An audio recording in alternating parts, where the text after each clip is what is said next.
What did one successful high-stakes player know about Isaiah Pacheco before anyone else did? Why do you need to invest in rookies in 2023 best ball teams? And what disappointing team in 2022 could be of value in drafts in 2023? Plus, FFPC co-founder Alex Kaganowski joins us to talk about the FFPC's decision on the Bills and Bengals game from Monday Night Football. Plus, longtime FFPC player, longtime high-stakes champion, 2022 Pros versus Joes champion, and co-host of the GOAT District podcast, Dan Williamson, is going to stop on by to talk about 2023 best ball leagues and much more. We've got a great show for you. Farrell Elliott is here. I'm Eric Balkman. Stick around. Your high-stakes fantasy football hour starts now. Stand the pressure. I've seen greater men than need a lesson. Broadcast live and heard around the world, you are now watching the most entertaining hour of radio on the planet. Welcome to the High Stakes Fantasy Football Hour presented by MyFFPC.com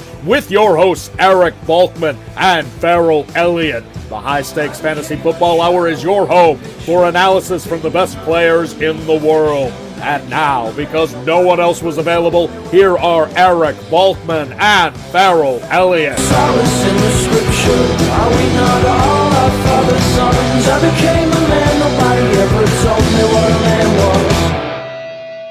Thank you, Rob. Greetings and salutations to all of the Balkaholics and Farelliacs. Welcome to the latest episode of the High Stakes Fantasy Football Hour presented by MyFFPC.com. I am, of course, your slightly above average host, Eric Balkman. My co-host will be here shortly. He is the definitive commissioner of fantasy football, Farrell Elliott. Coming up on tonight's show, we're going to be joined by FFPC co-founder Alex Kaganowski and longtime FFPC player, 2022 Pros versus Joes champion, as well as a numerous winner of a ton of other FFPC high-stakes leagues over the years, and co-host of the GOAT District podcast. Dan Williamson will join us to talk about Zamir White's audition, I guess you could say, tomorrow against the Chiefs for 2023, how he's going to handle them in best ball drafts, and some advice for people who are planning on drafting early best ball teams coming up in January, February, and March here before free agency and before the NFL draft, and much more.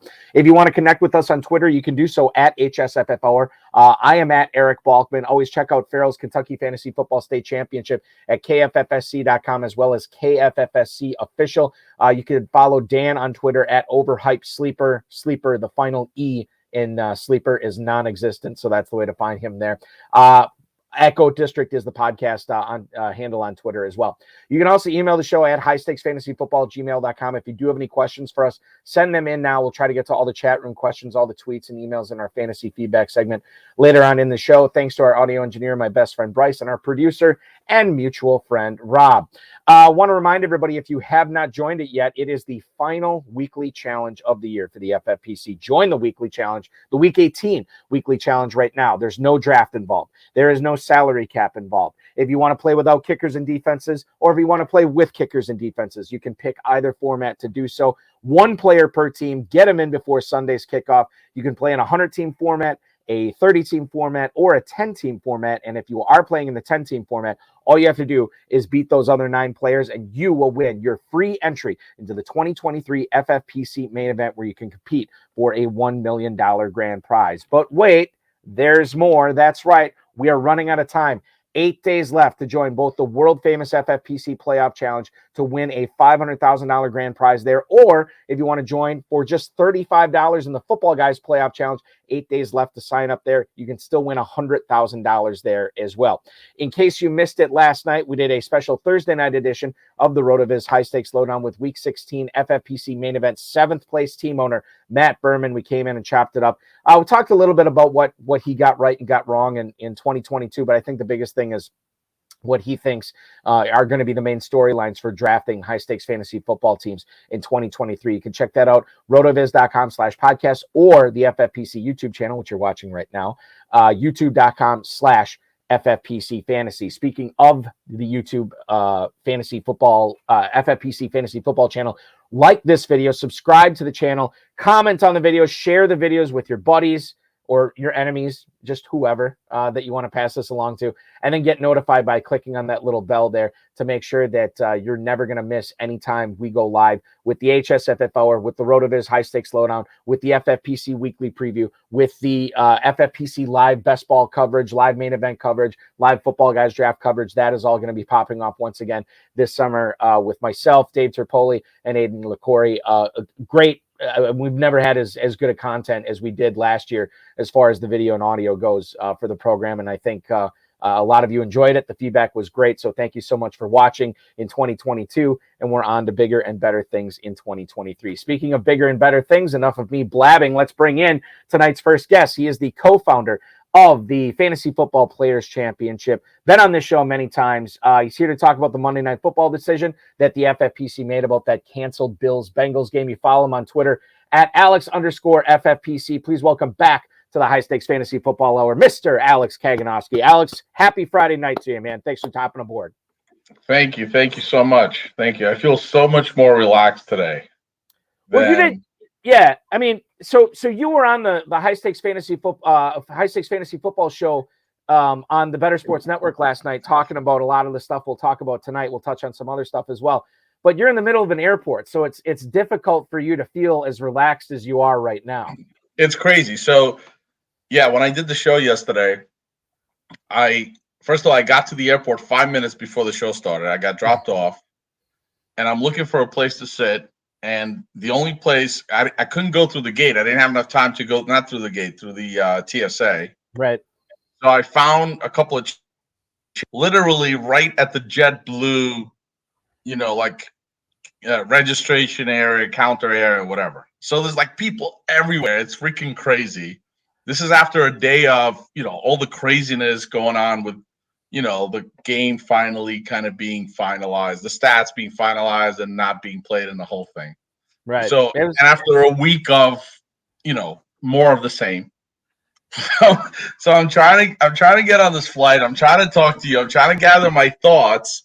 And plus, I don't even feel comfortable. I've never been on that show. Like, this is, I've been on this show. I feel it's like, like I'm at home here, Right. Yeah. And, well, you should feel at home here. Yeah. No, but over there, I didn't want to, I didn't know who was listening. Like, here, I know who's listening. It's mostly kind of FFPC guys and stuff like that. So, I don't know. I feel, anyway, I got my Drake now. I'm up in Vermont. I'm at my ski home in Vermont. So now I'm chilling. I can tell the whole fucking story now, man. I'm telling you. So you didn't miss your flight. That was the biggest thing, right? No, I didn't miss that. That wasn't the issue. No, that wasn't the issue. It was too much. It was too crazy yesterday. But thanks for having me yesterday and today. I hope I'm going to do a better job today. I'm telling you, I'm going to spill some beans today. You're going to like me today. Well, I liked you yesterday. It's a high bar to jump over because I thought you did a good job last night. But let's go to it. So I know that the conversation sort of began with Dave the Dizzle Gerzak on Monday night when we saw Damar Hamlin go down, and it got, it was pretty scary, and then it got ultra scary all of a sudden. And then all of a sudden we started having to have a conversation, and that conversation throughout the final decision, lasted, 3 days, and there wasn't a whole lot of break in the conversation until then. Can you tell the viewers a little bit about how, what went in to the whole decision-making process here of ruling that the game, obviously was canceled, and the stats are null and void according to NFL.com. Can you tell us a little bit about the process of the decision-making? So, first of all, I have to say that, I try to remember a lot of this, and it's crazy because even though it only happened a few days ago, it's just, there's so much to remember. A lot of it is already blurring, I'll be perfectly honest with you, because it was so much stuff to think about. But I will, I try to remember Tuesday because I was in Florida, and that's why I was in the airport yesterday. So I was in Florida taking care of some errands for from my mom, and when all of that's, the day after the game, and obviously the initial announcement, which was that the game will not be played in week 17, right? And this is very important. Week 18 will not be scheduled, will not be changed. So in essence, the NFL said this game is not going to be played in the next 7 days, let's say.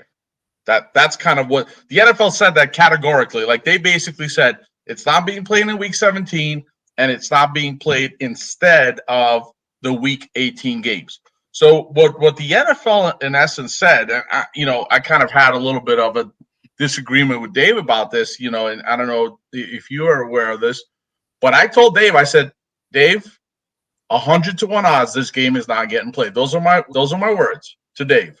And Dave said, because he had some information later in the week, he said, well, I spoke to somebody who told me this and that, the game's getting played. He goes, I'll take those odds because I think the odds are even money. So I'm like, all right, well, then I'm not giving you 100-1. That's kind of what I told him. So, anyway, so let me go back to Tuesday. So Tuesday, obviously, the news drops. And we get on the call and we're like, all right, what do we do? What do we do? Should we wait? Should we this? Should we that? I'm like, all right, well, hold on a second. Because, 3 years ago, I spent, a few days, editing our terms and conditions with a lot of thought put into what happens when games get canceled, when games get moved. Because obviously 3 years ago, there was a lot of thought about that. And those terms and conditions were edited back then. And I remember, I'm like, wait a minute, we have this stuff in ink, pretty much, black and white. And there's no guessing here. The NFL said they're not playing this game in week 17. We can't count this game. According to our own self-imposed terms and conditions, this is what we put in writing. And, Dave, he's like, well, listen, but what are the options? So anyway, we're going back and forth. I'm certainly not throwing Dave under the bus. I think he was rightfully so in being devil's advocate and playing devil's advocate. And we're going back and forth. And he's like, well, what happens if we wait? Well, I don't know. What does happen? What's the point of waiting if we know exactly what the NFL said? What's going to happen 3 days from now? What's going to happen 4 days from now? And then the conversation started hinging on the stats, and we started we started debating the stats and do we count the stats? Do we not count the stats? I'm like, well, we started going back and forth, and there was a lot of that. And here's where it gets kind of interesting, right? This is the part I didn't tell you yesterday, and you don't really know that much about it. I mean, I gave you a little bit of a hint when we spoke, but I get a phone call. And I want to preface this by saying I'm going to tell the truth here, nothing but the truth. All right. And I'm not throwing anybody under the bus, but I want everyone who, has paid attention, everyone who's listening, I want to know what goes on behind the scenes, not just in the FFPC, but in the fantasy industry. Okay. So I'm not throwing anyone under the bus, but I'm going to tell you what happened. So I get a phone call from Scott Atkins. Scott Atkins is an old friend, FFPC player, good guy. I like him. We talk a lot still. And he obviously manages and runs, co-owns another competing, fantasy operator, the fantasy game platform. So he's like, hey, what are we going to do? What's going on? What are you going to do with this? And I'm like, well, listen, I think, for us, it's pretty clear. And, I think we're going to basically say that this game does not count. Like, oh, really? Wow. Well, what are you going to say? You're not going to even wait? What are you going to say? And I'm like, I don't know. I think the sooner the better. I mean, I don't see a point of waiting. So anyway, I'm having this conversation with him, pretty wide open. And he's like, well, let me tell you. He goes, I think he said an email. He goes, I got an email from Greg Ambrosius. Got an email from Greg Ambrosius. So he's like, yeah, he wants to know what we're going to do. He wants to know what everyone's going to do. Because there's strength in numbers. We need to all be on the same page. We need to know what's going on. I said, well, Scott, I mean, I don't know what he's going to do. I don't know what you're going to do, but I know what I'm going to do. I know what we're going to do because we have our terms and conditions We have, we know exactly what we're going to, how we're going to rule on this. The only thing we don't know what to do with the stats, because the stats were there yesterday. They're still here today. So I can't discount the stats. Anyway, so we're going back and forth. So Scott, we hang up the phone. He calls me back actually a few hours later, again asking me, what are you going to do? Everyone wants to know, Underdog's doing this. NFFC, wants to know what we're doing. I'm like, Scott, we're going to announce this thing tonight. We're going to announce this thing tonight because our terms and conditions are pretty clear. There's no reason for us to wait. And, by waiting, what do we, so let's just talk this through. Let's say if we did wait, right? I didn't say this to him, but I'm telling you this and to our viewers. So if we did wait, right, what would change? The NFL said they're not playing the game in week 17. The NFL said they're not playing the game in week 18. We have the terms and conditions that say you do not count the game if it's not played within that week. What is the reason for us to wait? Answer. The reason to wait was to find out about the stats. Possibly. The only reason to wait is to find out about the stats. But in the meantime, everyone wants to know, what the fuck are you doing? What are you doing? Excuse my language. What are you going to do? So you have to announce something. You can't not announce something when the whole world is crashing down around us, right? The fantasy world, right? So Dave and I went back and forth, and we're like, you know what? We have to make this announcement now because the announcement is not going to change. The game is not going to be played, and we have to make the announcement. And as far as the stats go, we went back and forth, and we settled on the idea that the stats will count as of right now. Why? Because we all saw the game being played yesterday. We all watched the game being played yesterday. We saw the catches. We saw the yards. We saw the touchdowns. And guess what? The NFL did not say that those stats are null and void. They did not say that. They didn't say that. They said the game is what? Suspended. It's hanging. So we said the same thing, that as of right now, the stats are counting. And what do we do? Yeah, go ahead. No, I was just going to say, like, from the initial email that went out, stats accrued on Monday night will count as they are currently official and have not been deleted by the NFL. So by that, we were, and I think the FFPC has been pretty clear that it follows the official stat feed. It follows the official stats of the NFL. At the time of the announcement, the NFL, and correct me if I'm wrong on this, and I'm not trying to put words in your mouth or the NFL's mouth, but at that point, I don't believe the NFL had ruled either way whether the stats would be counted. However, on their official stat feed, nearly 24 hours later, those stats had not been wiped and they were still on there.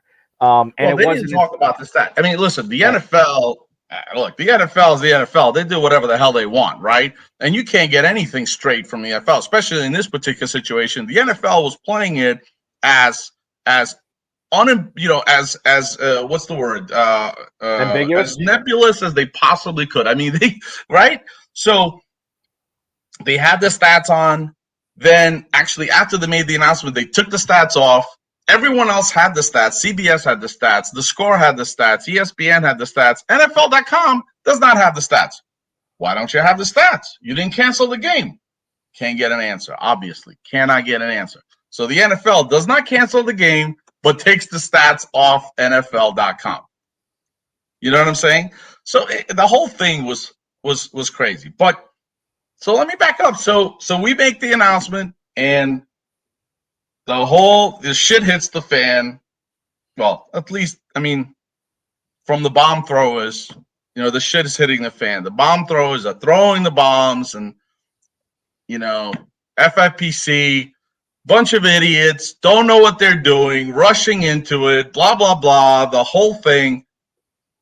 You saw it, you heard it. Now, what you don't know, what the viewers don't know, is that how many emails and how many texts and how many phone calls and how many DMs we're getting privately who are telling us, hey, guys, this is an impossible situation. We understand. We get it. We're with you. We're going to wait and, sit back. This is an impossible situation, unprecedented, blah, blah, blah, the whole thing. Right, Eric? How many of those did you get? I think I got a couple of DMs and a couple of texts, a few emails, and I don't think any of them were necessarily negative. But I think that the only ones I got were either asking for clarification or they were positive, as positive as they could be, essentially. Right. Yeah. No, but what I guess my point is that, look, everyone is upset and rightfully so. We're all upset. We're more upset than everyone else because we want this game to be played. We want the season to end. This is week 17. This is championship. Millions of dollars are on the line. So of course we're more upset than anyone. But now we're like, look, we're following our rules. We're following our terms and conditions. We were prepared for this. 3 years ago, we wrote this into our terms and conditions. Okay? We put this in. The rest of the industry, and by the way, again, I did this yesterday and I'll do this today. Kudos to RT Sports. RT Sports was the only one that I'm aware of that had the same similar type terms and conditions written into their or similar language written into their terms and conditions that allowed them to make a ruling similar to ours. Now, what they did differently is they didn't count the stats. Fine, no problem. But they said right away, we are not counting this game because it's not being played in week 17. The NFL said that. The other guys, again, not throwing them under the bus, but they didn't know what to do. That's why they waited. They waited for the NFL to make a decision because they had no guidance. You look at the conditions of some of the other guys, guess what? There is zero mention of canceled games. There is zero mention of what to do if a game is not played on the week that it's supposed to be played. Zero. Okay? Now, maybe they meant to do that. Maybe they intended to not have that language. You know what? I spent time and thought, and I put the thought process into 3 years ago into putting this language in. And it stayed because it deserves to be stayed, because it was important. And guess what? 3 years later, this crazy situation came up, and now we had something to lean on, and we knew what to do. I want to bring this up from the YouTube chat right now. I'll put it on the screen here. Aaron Waldo's watching tonight. He wants to know what the FFPC would have done had the NFL not made the call to cancel until next week. And again, I'm not trying to put words in your mouth here, but to me, if they don't make the call to cancel till next week, it's kind of null and void because the rules that the FFPC has state that in order for a game to count for that week, it's got to be played that week, right? That's the main part of the language. It's all right there. The game has to be played with it. Now, look, I'll be very honest with you. Okay, I'll be very honest. Had the NFL left the window open for week 18, for this game to be pushed into week 18, right? Meaning, okay, we're going to push like the week 18 games, to week 19, and we're going to play this game in week 18. Had they made that suggestion, that would have made us think. Maybe we could have then looked at our terms and said, look, maybe there's a way that we could use the God clause. The God clause meaning that, we could do something different than the NFL, than the terms currently say because of a very specific set of circumstances. But they didn't do that. The NFL said specifically, week 18 schedule is not changing. What does that mean? That means this game is not getting played in the next 7 to 10 days. Period. That's it. End of story. There was nothing to wait for from the NFL unless you wanted to count this game, unless you wanted to, as an operator, you wanted to count this game had it been played in week 19. And if you didn't have your terms and conditions laid out guiding you as far as whether you were going to use that the game from week 19 to determine your week 17 scores, like other operators didn't have, and we did. If you didn't have that language, then you were waiting to see. I want to bring in a guy who obviously has more of a stake in this than I do, since as an employee of the FFPC, I don't play the FFPC. But a guy who does is our next guest tonight. I want to bring him in. He's the co-host of the GOAT District podcast, the 2022 Pros vs. Joe's champion, and he's a winner of many high-stakes auction, dynasty, best ball, main event, football guys leagues. He's a hardweight participant and a non-loser who is generally unable to say no to any expert leagues, and I think he might have a plea about 2023 best balls with the FFPC. You follow him at Overhyped Sleeper on Twitter. No final E in Sleeper. It is Dan Williamson. Dan, welcome into the program tonight. Thanks for joining us, man.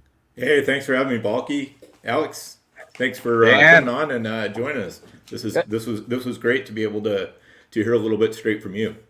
So after you've heard this, Dan, from Alex, do you have any further questions or more clarification? Hit me, man. Hit me. Let's go. Right. I'm ready. Let's go. Right here. Let's go. Right here. Now, I mean, by and large, I think most of it was handled pretty well. I think probably the main thing, the from the people I talked to, the main issue that I was hearing about was just the fact that it sounded like the stats were gonna kind of play as they lie. As far as the first 10 minutes of the game or whatever it was. And, when in your, the first email that went out, you said, well, if there are any minor stat corrections, which kind of made it sound like, well, if they decide that Stephon Diggs had 1 yard less on a catch or something like that, those kind of things would happen. It didn't sound real open to the fact that these stats would be completely canceled. And I know, you got to go by the NFL stats, so I get that. But, I guess hindsight being 2020 probably would have been a good place to remind people of that and say, hey, if the NFL zeroes out the stats, we got to zero out the stats too. Very good point. Very good point. In hindsight, would that have been good language to include? Maybe. Here's why I say maybe. Because anytime you make an announcement and you put in hypothetical, statements into that announcement, you're now opening up a new can of worms altogether. Mm-hmm. If this happens, we will do this. Or if that happens, we will do that. And anytime you start to add language into those announcements, any kind of making some sort of a commitment to something, then God forbid if, some unpredictable set of events take place, then people start, say, well, you said this and you said that. And by the way, Eric, sitting right next to me, he's sitting right there. Where is he? There he is. Eric knows, right? Eric, tell the story about what? Tell the story. If the game's not going to be played on Tuesday, right? We're not going to count it. I would say, as far as, and I was texting with actually Austin Martin the other night about this, and I told him this was not a process as far as the way we craft emails for situations like this, and thank God they don't happen all the time. But based on the language that I put into the FFPC email in the COVID year about that game being included, or whether or not that Pittsburgh-Baltimore, right? Pittsburgh-Baltimore. Whether that game was Baltimore, Tennessee. It was Tennessee, I think it was. Yeah. Okay, there you go. So because the language was nebulous in that, we have gone to painstaking efforts to the point where I think we all get annoyed with each other. We're picking over the different words in each email. And it wasn't a willy-nilly thing with this email being sent out. Several of us went over. I mean, our whole team really went over that email, not once, not twice, but several times. And I felt like the language in there, and we put it in there. And this is, maybe where I took it for granted a little bit, and I referenced this earlier in the show. Stats accrued on Monday night will count as they are currently official and have not been deleted by the NFL. To me, when you put that in there, I take, I give our players a lot of credit for, one, knowing that we follow the official NFL stats, right? We don't follow anybody else's. And then, which is illegal, by the way, to not follow NFL stats is illegal according to the language of the gaming commissions which govern fantasy football. Right. So anyone out there, and I'm not going to name those names, but anyone out there who's counting the stats as right now, I'm not talking about early in the week. I'm talking about as of right now. Anyone counting those stats is technically committing an illegal act for the purposes of being a fantasy sports operator, because they're gone. Right. And getting back to the email language, I will say that sometimes because I obviously work for the company, I take for granted that all of our players know all our rules and maybe don't know them as well as I do. I take that for granted a lot of times. So I think in at least the one thing I've learned from this is to not only put the language in there, but make it totally obvious of what we're saying here. Hey, we're including the stats because the NFL is. But if the NFL chooses that they're going to wipe it, well, then we can't just include stats for something the NFL never happened. And I think that's the point. If I had to do it over again, I'd want to drive that point home more clearly. So, and a lot of people understood it, but obviously in talking with at least one person who did not take it that way, and I know other people didn't take it that way either. So I think that's something that in that second statement, I think that's what a lot of the confusion came from. Yeah, and I think that's kind of an important point too, because I mean, that can happen in any company really, where you get wrapped up in trying to piece together a very convoluted situation, and you're talking about language of how you're going to explain it to other people, and you all know exactly what you mean, but at the same time, it's like when it goes out to other people who haven't been involved in that whole series of discussions, sometimes it can take on a different meaning. You know what I mean? Yep. Yeah. And, well, don't forget we're writing this stuff, right? We're not sending it to have legal teams writing this stuff. Right.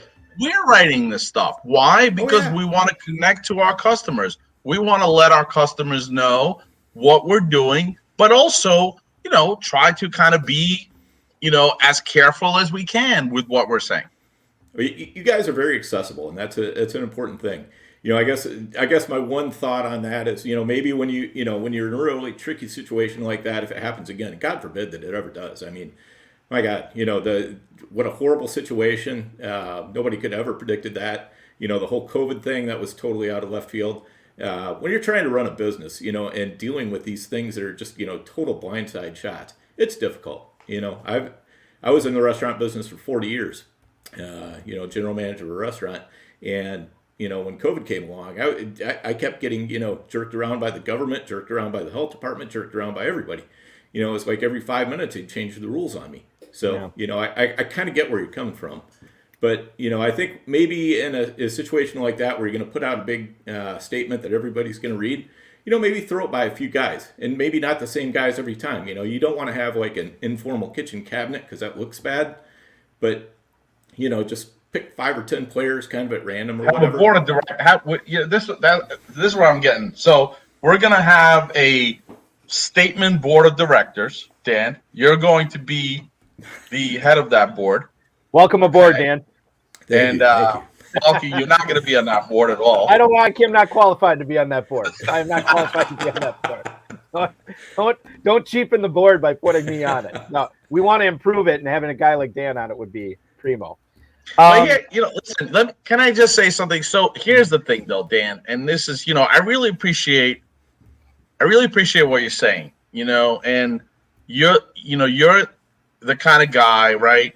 That you're the kind of guy that we as FFPC, like, we're used to guys like you. We've been around for 15 years, right?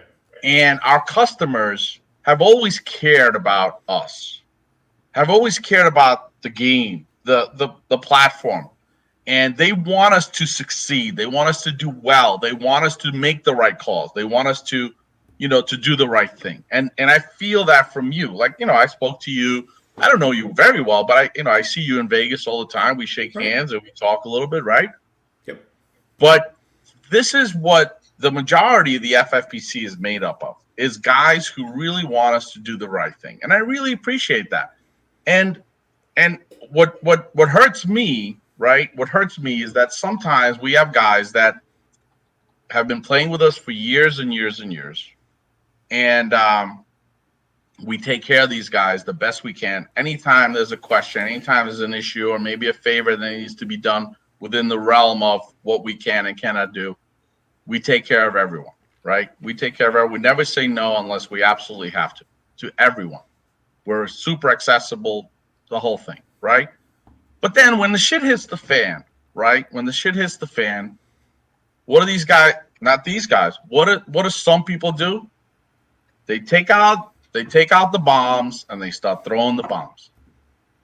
They email us for the last 10 years. They know our email. They know my email. They know Balky's phone, DM. They know Eric's, Chris, everyone, right?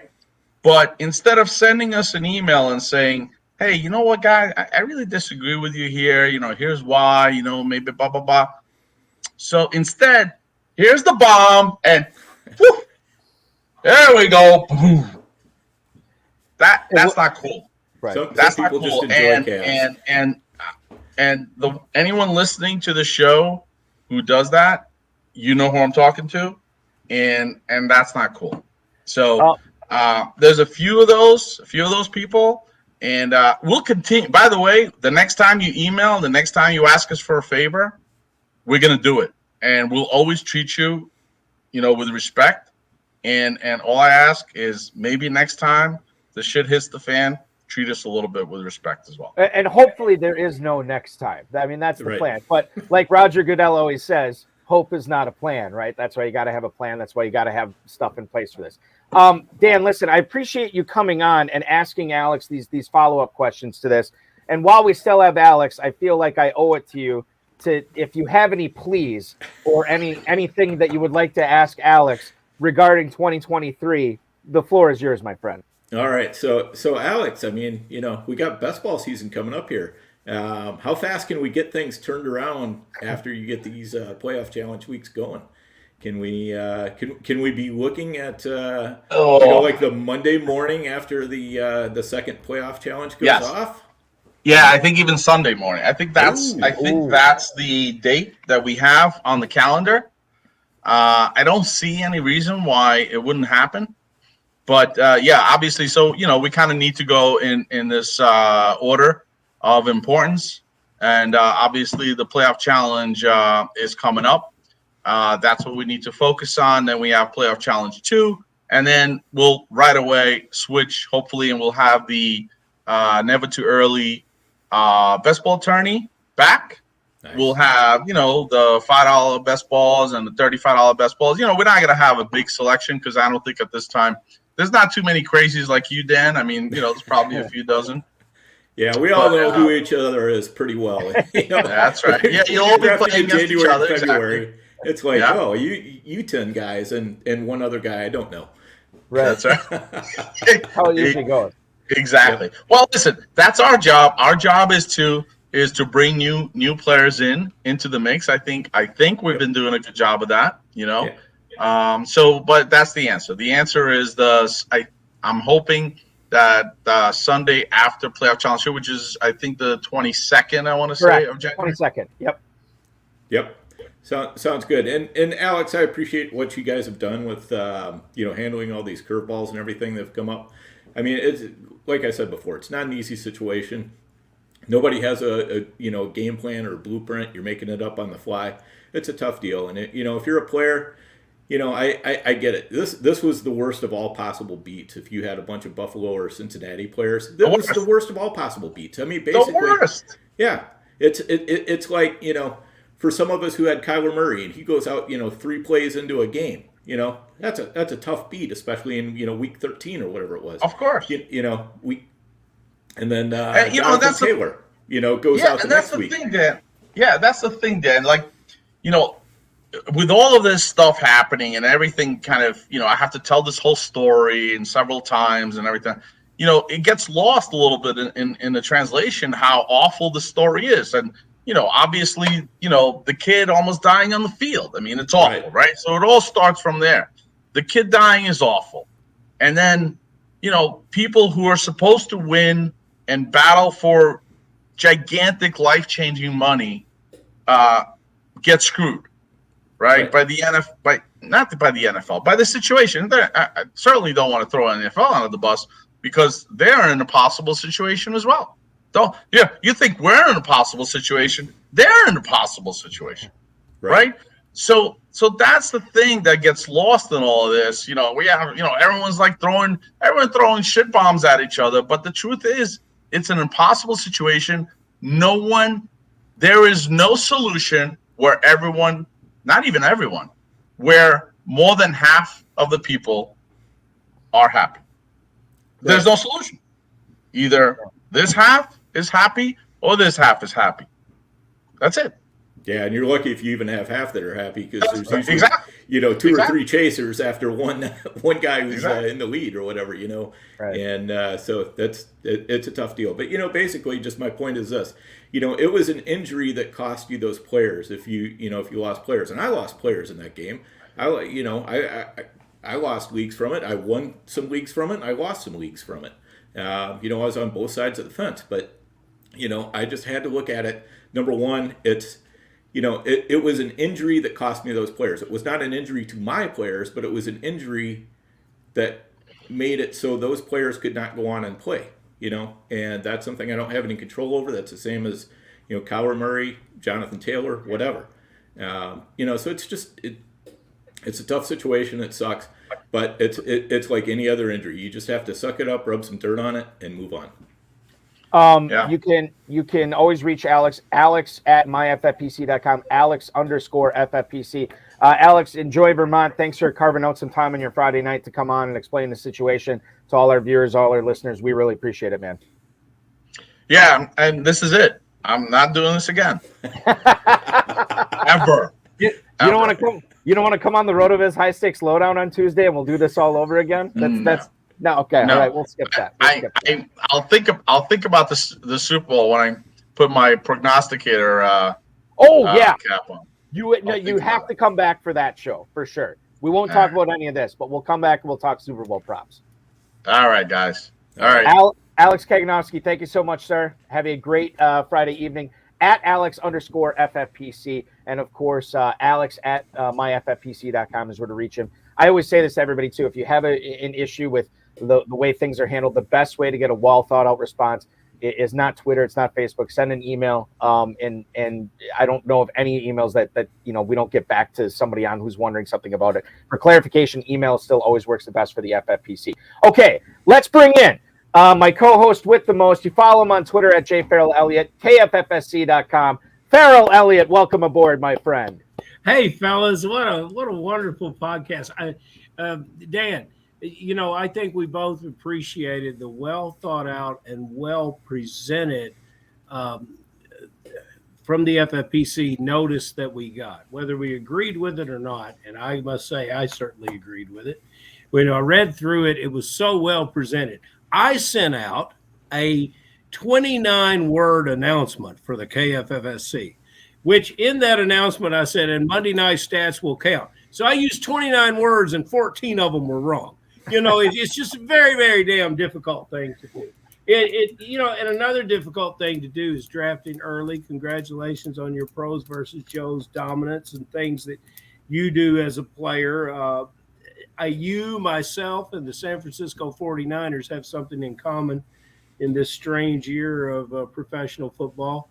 Our Mr. Irrelevant was certainly a relevant player. One Isaiah Pachinko, drafted by you, I think, 20th the round. very last pick, drafted by me in a seventh round of Dynasty draft. And then the 49ers, he wasn't available to them, so they had to live with a quarterback. And what's that guy's name? Brock Purdy. Mr. Irrelevant. I guess in 3 or 4 years I'll learn his name. Brock Purdy. When we look at Pachinko, we got a very, very early taste of him. And then he was set down for a while. He might have been banged up a little. I can't remember back that early. And then by the time we got to the end of October, it was fascinating. And before the end of October, they never threw him the ball. And you were tending to think, well, maybe he's not a big pass catcher. Maybe he doesn't have the perfect hands. Then if you look at his stats to finish up the rest of the season, we're looking at a player that everything they threw him, he caught. Your thoughts about this player as we approach drafts forthcoming, and obviously he was a tremendous help for you down the road. What drew you to this player? Share some of your expertise with us. What maybe we can use that same type of skill set to find a 2023 draftee. Yeah, for me, it was, part of the way that I like to do things is I'm doing best ball, I'm doing dynasty, and I'm doing, redraft season long. So, the combination of those three disciplines kind of forces you to look at the game through different angles. And, the dynasty angle is what turned me on to Pacheco. I was aware of him. His draft season started unfolding in March and April, and certainly and especially in May after he got drafted. And so I already kind of knew what he was about. I was putting him on some dynasty teams, as you did, Farrell. And then so when it came down to we were starting to draft, still there were a lot of players drafting redraft who weren't really tuned into him yet, and they were looking at him, oh, he's a 7th-round pick or whatever. Ronald Jones is there. We've got Clyde Edwards-Helaire. We've got Jerick McKinnon. All these guys there. And they're looking at it and they're saying, how is this guy ever going to earn touches? And I'm looking at it and I'm saying, this is a very fertile soil here in Kansas City, and there's nobody established. So why wouldn't I take a chance on him? I agree with that. And I've got to ask you something about the Kansas City Chiefs overall. With all this talent in the backfield, in the receivers, at the quarterback position, the tight end, an offensive line that's relatively intact, why is it that they just barely beat everyone? Are they getting everyone's best game? Is that why it is?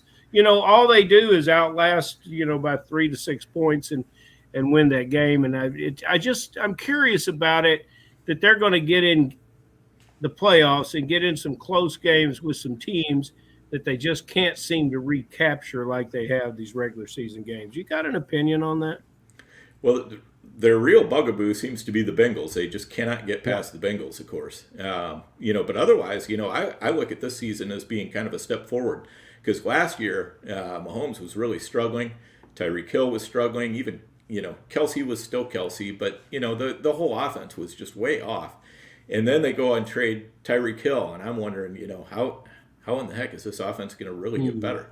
But sure enough, they did. Andy Reid got in there and he started diagramming some plays, and all of a sudden, Mahomes is hitting them, and the offense is off and running. And they are in a lot of close games. Not as many close games as my Vikings, but they're in quite a few close games. But a lot of it is more high scoring games too. So they're getting the points out there.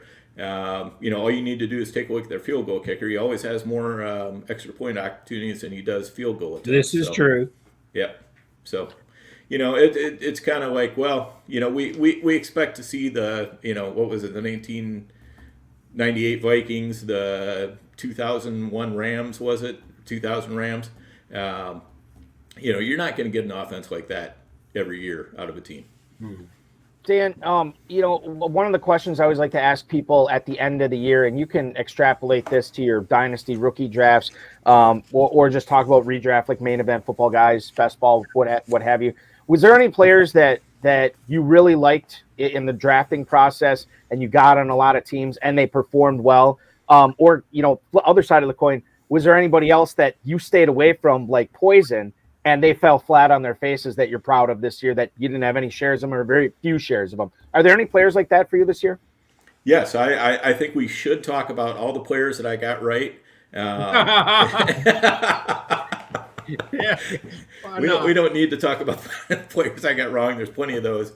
Now, I do track this stuff very carefully, so I can tell you exactly, what my exposures are on all these players. And I just took a look at this from just my redraft portfolio. Jerick McKinnon, I had over 36% exposure to. And that was somebody that I was pounding for the exact same reasons I was pounding on Pacheco. I would try to get one or the other in almost every draft if I could. Evan Ingram, I had 28% on Evan Ingram because, here is a tight end that's a good pass catcher. Yes, he drops some passes, but you got to have the ball thrown to you to drop those passes. Mm-hmm. And he's going to Trevor Lawrence, who likes throwing to a tight end, and he's going into Doug Peterson offense, who loves designing throws to the tight end. So you look at those things. What's not to like? Yeah, I love these Evan Ingram guys that keep coming on here, Balky, the noted Dan Williamson. Evan Ingram, these are like guys that get religion in the last 10 minutes of church. Right? I just, but okay, fair enough. We're lucky that football pants don't have pockets, because that's where Ingram's hands would be when the ball goes zipping past him. Pros versus Joes, Dan. You got to give us more guys, because you drafted 40% rookies. Your whole roster was rookies, and I don't know why I just didn't write down their names and draft them as soon as I can. The one rookie, and I love talking about it. I never get you talk about players you were wrong about.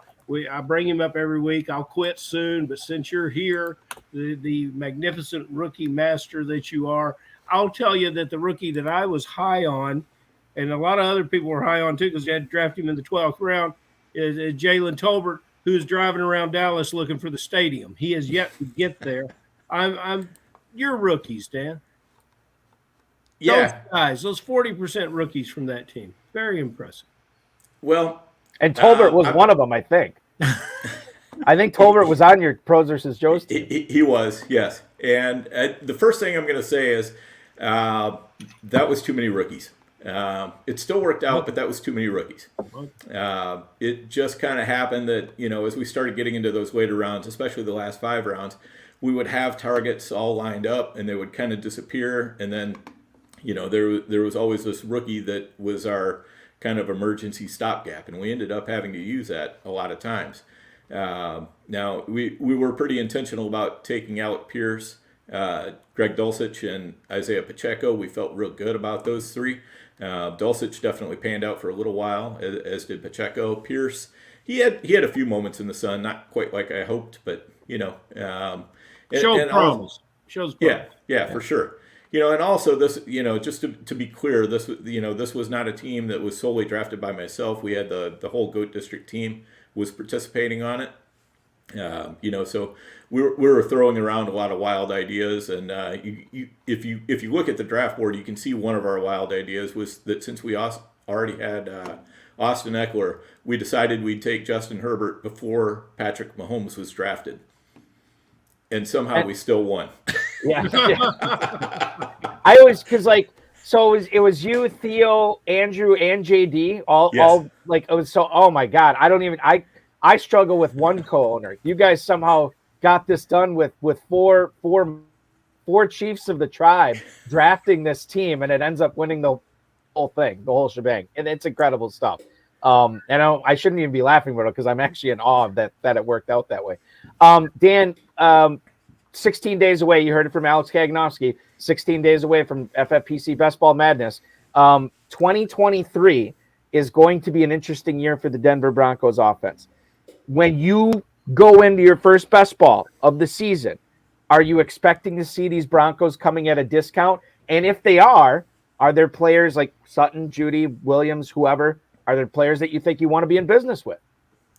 Yeah, I think they're definitely going to come at a discount. I mean, who knows if it will actually be a discount that pays off until we get through the 2023 season. I think that's one of the great questions of the offseason is going to be, can Russell Wilson put it back together with a better offense somehow? And I like Jerry Jeudy. I think he is probably, out of the receivers, Jeudy and Dulcich are the ones that I'm the most interested in. I'm probably not going to touch Javonte Williams just because I feel like his knee injury was way too serious. I'm always a little bit leery taking players coming off injury. I'd rather, if they're going to beat me, they're going to beat me. But it's rare that a player that has a serious injury like that is going to beat me the next year. I look at him like Saquon Barkley, the first year after he came off of his severe knee injury. And he tore his ACL and 2 other ligaments, and that's exactly what Javonte Williams has done too. And the year after he came back, I mean, Saquon, he was trying hard, but he was garbage on the field. And I had 0% of Saquon that year. This year, I was in on Saquon with both hands because now he's 2 years removed.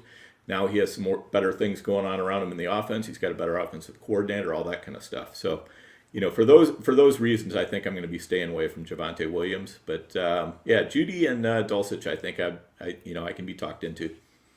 Vic Defer from The Athletic, he has a crystal ball, and he's trying to talk us into the fact that Zamir White is your Raider to have a big role this weekend versus Kansas City. What do you try to accomplish in watching Week 18 games? We're already preparing for next year and what's forthcoming quickly in drafts that the FFPC will be offering.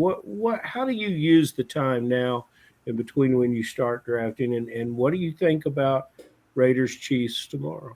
It is tomorrow or Sunday, Bulky? Tomorrow, Saturday. Yep, Saturday game. Yeah, so Zamir White, what I'm going to be looking for specifically with him is what kind of situations are they using him in? Are they using him in the running game? Are they using him in the passing game?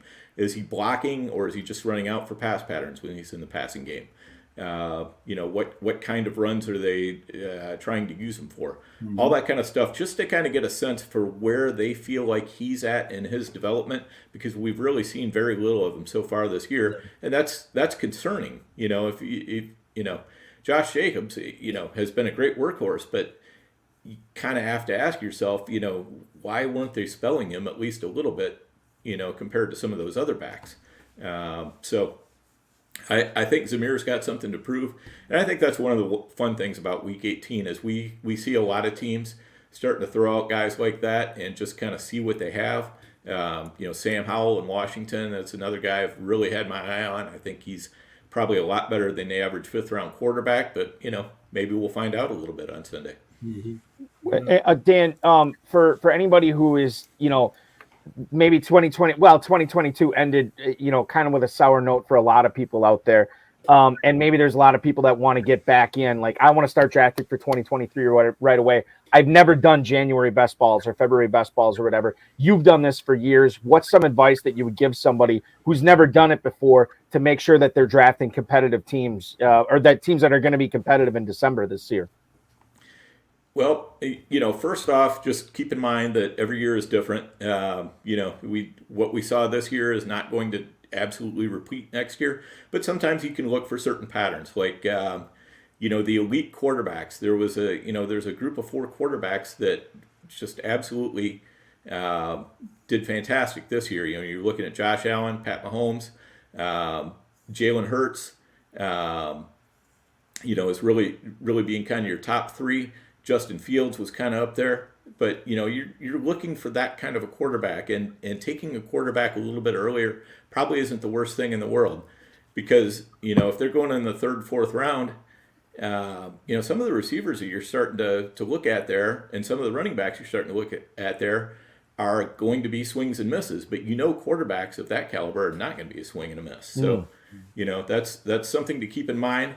And if you get that one good quarterback, you can also kind of wait and take some chances on, 2 or 3 quarterbacks very late in the draft, instead of having to get that, good quality backup where you might really want to take, another running back or wide receiver or whatever. If I remember correctly, I think too, the main event champs in the FFPC and the Football Guys Players Championship, I think both of them had Patrick Mahomes as their quarterback this year. So right, drive that point home. Yeah, exactly. And the other thing is be looking for those players who have histories of being able, wide receiver, running back, tight end, who can score 300 points. If they've got that in their history and, it seems like they might be able to do it again, you want to try to have those players on your team. Now, they're going to mostly go in the first couple 3 rounds, but, every now and then you'll find one that's on sale that everybody is discounting, and they're saying, you know what? I'm going to let him go in the the 5th round or 6th round. Like this past year, it was Michael Thomas. He was available in the 6th round. Yeah, I definitely took some chances on him. Didn't pan out, but if you get a 300-point scorer, or somebody who has that capability that late in a draft, it's definitely worth getting. And then the other thing, kind of that I would say, go heavier on wide receiver early in the draft. Because with wide receivers, it tends to be more talent that, kind of keeps them in the game and so forth. Whereas with running backs, it's opportunity, and opportunity is more often affected by injury.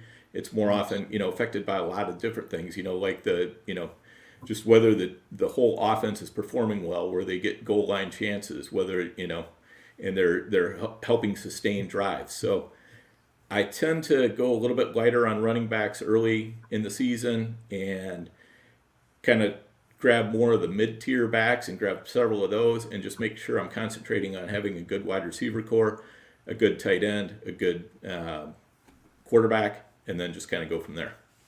That is good advice as well. And Farrell, I am fresh out of emails here for Dan, but I believe you have another question that you always like to ask. Ooh, Dan, I guess I got to change it, Balky, since we're. I modified it a little bit for you. You've already given me some hints. It's because I never pay any attention to the stuff you send me, Balky. I got to tell you, I really don't. I really. And the show is great that way. I think you need to keep doing it that way, because that's what makes this magical. According to Gmail, I have over 15,000 unopened emails. It's amazing. But look, okay. But that question, you guys need to incorporate that. One of Farrell's random facts in every show. We'll get it sponsored. Sponsored. Random facts with Farrell. I like yes, that. I like it. There's got to be some Kentucky bourbon that we can have to sponsor that segment of the show. And featuring receivers, Dan, you're made for Kentucky. That's true. Yeah. True. Sharing your wisdom with players that play in Kentucky and the FFPC, there's much crossover there. Every year is a new year. But who is someone that left you with such a stench of disappointment that you cannot stand him on your roster? And who is someone that you must have in 2023? All right. Stench of disappointment. There were a few. Rashad Bateman was one of them. I had such high hopes for him. I got rid of him last year. Thank you. I feel good. Darnell Mooney was another one. Me too. I thought was going to be real big, but that didn't pan out. Those are guys who are going to be a little bit difficult for me to roster. But I'll tell you, I think. We're looking at some good guys coming up, some second-year wide receivers that are going to be really, really good. And, now that they have a year under their belt and hopefully a better quarterback situation in some cases. Chris Olave, I mean, you give that guy a quarterback. Man, oh, man, that guy could absolutely smash. Yep. We saw what Garrett Wilson did with the quarterback situation in New York. The Jets were, trotting up. They have not one answer at quarterback. When Mike White is the closest thing you have to an answer, that's not an answer. And yet Garrett Wilson still looked great. So I think he's a guy that, again, if they can get a decent quarterback in there, that's going to be fantastic for him. And another guy that really kept just almost popping, but not quite, Treylon Burks. Love that guy too. Yeah. Treylon Burks kind of reminds me of your Bateman pick. I mean, God, he looks good doing it, but he plays in an offense that if he can get 65 catches a year, that's quite a celebration for the Tennessee offense, for that receiver. Balky asked me who I thought was the best rookie receiver back in the summer, and I came with Chris Olave as the ready player to step on the field, and I really loved that. Garrett Wilson had a great year, but not against Seattle and not in Week 17 much, But yeah, I really love those guys. Balky, you're in agreement here with the GOAT? Yeah, obviously I have to be, right? No, but I would say I was never a big Burks guy, and I said this from the get-go. Like even when he said he was leaving early from Arkansas, I was kind of like, I don't necessarily. I think this is gonna be a guy I avoid in drafts, and I think I got him in like 2 best balls, and that was it. But based on what I've seen this year, I'm willing to, admit when I'm wrong. And I think I might have been wrong on Burks because he showed stuff on the field that I didn't expect him to show his rookie year. And Dan, what are you going to have to pay for Burks in a pick? What round are you going to have to draft him? I think he's probably going to go around the 7th round. Woo. Just as a rough guess. Yeah. He might go a little bit cheaper to start with, but I think he's one of those guys who might get steamed up relatively quickly, just because he's one of the only answers in that passing game. Okay. All right. So Dan, forgive me if you get this question a lot here. I just went to twitter.com/overhypedsleeper with the E. The account doesn't exist. Now I look at yours and I try to explain people how to follow you, and it's overhyped sleeper. But I say you take the final E out of sleeper, and that's Dan Williamson on Twitter. What is the impetus behind taking out that final E? Does it mean something? Is it significant of something? Because you could have the other one if you wanted, it looks like. Well, now, perhaps something has changed, but way back when I made that Twitter handle, that was all the characters I could fit. Oh, okay. I was limited by characters, so I'm like, okay, I got to drop one character here. Which one's it not going to be? So that was the one. It was the license plate conundrum, right? You Yes, got to drop some vowels, and you dropped the one vowel. Okay. Well, our viewers can find you there on Twitter at Overhyped Sleeper, no final E in Sleeper. And then, do you guys have with the Goat District podcast? Do you guys have a set schedule? Because it seemed like this summer, like especially when we were cranking up for draft season, you had a zillion guests, and it seemed like you guys were going live every single night with another heavy hitter in high stakes fantasy football. Like I couldn't even keep track of it. There was so much good content on the show. Do you guys have a set schedule that you go with? No, not really. Though in the off season, we'll probably start working towards that again a little bit, at least during the slower time of the off season. But yeah, you're right. When we get into draft season, we are going hot and heavy because we want to bring a lot of goodness to our listeners. We do have the ability to get some great guests, and we're as interested in talking to them as our listeners are in hearing them. We want to know what they have to say.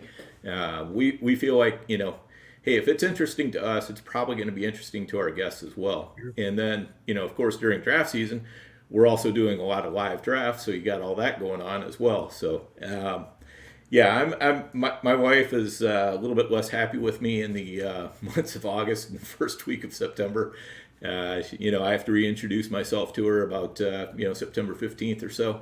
Right. But fortunately, she's left the door unlocked and hasn't changed the locks on me. So, and sorry, go ahead.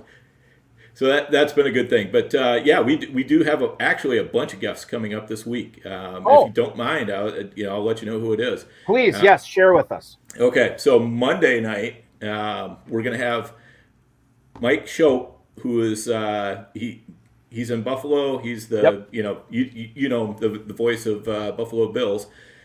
He's going to be previewing the NFL playoffs with us. Then on Wednesday at 9 o'clock, we're going to have Matt Hicks on. And he's a guy that we respect a lot as far as a rookie analyst. He runs a site called the Rookie Big Board. He's going to give us some early rookie ranks. And he's just fantastic at, watching tape. And tape, I don't get it. I can't, I'm not one of those guys who can sit there and watch tape and break things down. I need guys like Matt Hicks working for me, So I let him do all the hard work, and then I just pick his brain. But he put me on. Last year he put me on Chris Olave. He was really big on him. He said that's my number one wide receiver right there. I said okay, noted. It's true because he plays at Ohio State, and they're never on television. So you're obviously you can't see a guy like that. You got to have a guy. Come on. Go ahead. Yeah, and then Thursday we've got John Daigle from 444 Sports on. He's going to be working through the playoff challenge with us. So if you're doing the playoff challenge, you probably want to tune into that. John Daigle is fantastic at it. We put together some teams last year. We're going to put together some teams this year just to kind of show you the team building process and how you should go about it. And then not next week, but the week after, Wednesday, January 18th, we'll have John Laub on. He's another rookie expert, also works with the Rookie Big Board. He's turned us on to some fantastic players over the years, too. So, if you're into Dynasty or if you're doing early best ball and you just want to know, hey, who are those guys I should be drafting in the late rounds of a, 20 round swim or a 28 round full best ball, these guys will give you some rookies that are definitely worth pulling out. Because they every year I get some guys, like in the 23rd, 24th, 25th round, and they end up being strong contributors for my team. And I pull them out from, just those rookie players that, that I find out about from these guys. So if you're jonesing for not only best ball knowledge, but rookie draft knowledge, Make sure you're checking out the GOAT District podcast, YouTube and Spotify, at GOAT District on Twitter, at Overhyped Sleeper on Twitter with no final E in the sleeper is Dan's account. Dan, I know I kept you a little bit longer tonight, but thank you so much for dropping some knowledge. Thanks for joining us to not only talk with myself and Farrell, but with Alex as well. We'll continue to listen to the GOAT District podcast. Keep up all the great work there. I love it. I know our plenty of our viewers love it as well. And thank you so much for doing what you do. Yes, thank you. Appreciate you guys having me on. It was a lot of fun. We'll definitely have to do this again. I saw Absolutely. in the comments you and JD were talking about doing a collaboration show. Well, you know what's funny is I was like, I'd never be able to do a podcast in Las Vegas with the FFPC events going out there. And then this past year, I did 11 hours of radio with Better Sports Network. So I guess I could probably squeeze a podcast in, right? Like I think I can make it happen. But yeah, that would be awesome to do that out in Vegas for sure. Enjoy the playoffs this weekend, my friend. Good luck in the playoff challenge, and good luck this upcoming season. We'll talk again soon. All right, sounds good. Thank you, guys. See you, Dan. Dan Williamson, ladies and gentlemen, at Overhyped Sleeper on Twitter from the GOAT District podcast. Great stuff from him. I always learn a ton every time I watch the GOAT District podcast. Or actually, I shouldn't say watch it. I listen to it more because I do have other stuff going on, and I can't focus totally on watching it. But that's not to say it is not awesome, because it is, with John David and Theo Greminger and Andrew Schellenberg, who's actually been on this show with us before. Farrell Goal Knowles for Andrew Schellenberg as well. And that's going to wrap up this week, my friend. I appreciate you hopping aboard tonight and hanging out with me. Good luck in all your playoff challenge quests. We will reconvene here next Friday for our big playoff challenge preview. And that's going to be a fun one, I think. Good. I'll look forward to that, Balky. And I want to thank Alex for sharing all the information and doing such a great job and exhibiting the leadership that we need, in this business and in this industry. I love flashing this around. Year one in the FFPC. Oh, gee. And you know what? These people are commenting, this league's doing it this way, and these people, I don't really care, because, this is where I play, and I am so grateful for having that platform to play, and there's more offered there that I can get to. And that's all I need to do. So it's, I'm very much comfortable in the hands and the decisions that are made there. And I'm trying to mimic some of that activity here at the KFFSC and make those same wise decisions for our membership. And KFFSC.com is where to go to get involved in the early 2023 Kentucky drafts that will be going on not only live in Louisville coming up here in a few weeks, but also it seems like the Kentucky Fantasy Football State Championship starts earlier and earlier every single year, Farrell. And I love it. That's where I play. And I'm digging it. It's my favorite place to play it for sure. So look forward to that. Farrell, enjoy the games this weekend, and we'll be back next Friday to get everybody set for the playoff challenge. Thank you, bud. Farrell Elliott, ladies and gentlemen, joining us here on the High Stakes Fantasy Football Show. Want to thank High Stakes Fantasy Football Hour, beg your pardon. I want to thank him. I want to thank Dan Williamson. I want to thank Alex Kaganowski, the FFPC, Rob Bryce, and of course, each and every one of you. We are live next Friday, 10/9 Central. We'll share our thoughts on the playoff challenge. Certainly, I will glean some stuff watching the GOAT District this week to try to pick up some tips that I could pass on to everybody on this show who is going to be playing in the world famous FFPC playoff challenge. Just a $200 entry, a $500,000 grand prize. If you want to get involved with the Football Guys Playoff Challenge, just a $35 entry, and you can win $100,000 off that as well. If you don't want to wait that long, you don't have to. You can play in the FFPC Week 18 Weekly Challenge. That's going on right now at myffpc.com. You can play with 10 players or 12 players on your team. If you want to play with kickers and defenses, you can enter for $200. You can enter for $35, and you can play with 100 other people, or 30 other people, or 10 other people. And if you win in that 10-team format, you will have a free entry into the 2023 FFPC main event, where you can play for $1 million and you can win your entry this weekend. High Stakes Lowdown for RotoViz is going to be returning live on Tuesday. FFPC main event championship round, 9th place finisher Rob Linkowski will join us on that. That is at 10/9 Central on Tuesday night right here on the FFPC YouTube channel. In case you missed this past week, Matt Berman, who was the 7th place team heading into week 17 in the FFPC main event, we chopped it up with him, got some good tips and good advice for 2023. I do want to remind everybody to subscribe, comment, share, and get notified. The more you do of that, the better the content gets, obviously.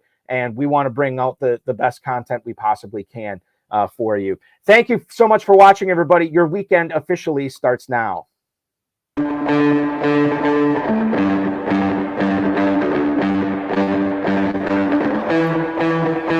This has been another episode of the High Stakes Fantasy Football Hour presented by myffpc.com.